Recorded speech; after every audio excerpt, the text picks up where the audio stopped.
High বন্ধুরা, কেমন আছো? আশা করি ভালো আছো। আবার চলে বন্ধুরা লাঞ্চ বক্সে ভিডিও নিয়ে দেখতেই পাচ্ছি অফিসে। তো প্রথমে লাঞ্চ বক্সটা করে নিলাম, করে নেওয়ার পর ছোটো ছোটো বাক্স বার করে নিলাম, দেখতেই পাচ্ছ। তার মধ্যে কী আছে তোমরা ভালো করে জানো। তারপরে বড় বক্সটা বার করলাম, বড় বক্সটা বার করতে আজকে কোনো প্রবলেম হয়নি। তো বড় বক্সের মধ্যে দেখো কী আছে।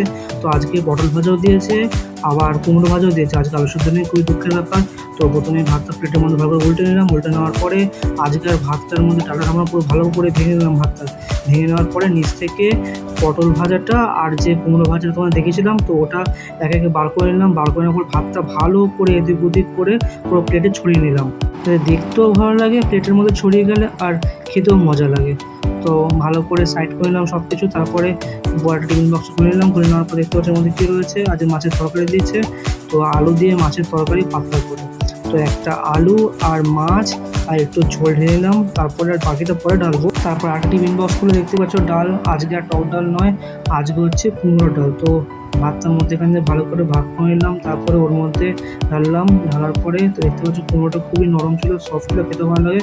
তো একটু কুমড়ো ভাজা, একটু মাছ, একটু পটল আর একটু মাছের আলু টুকরো কেটে নিয়ে পুরোটা মাখিয়ে খেলাম। আমিও খাই, তোমরাও খাও। ওটা ভালো লাগলে লাইক, কমেন্ট, শেয়ার আর সাবস্ক্রাইব করে দিও।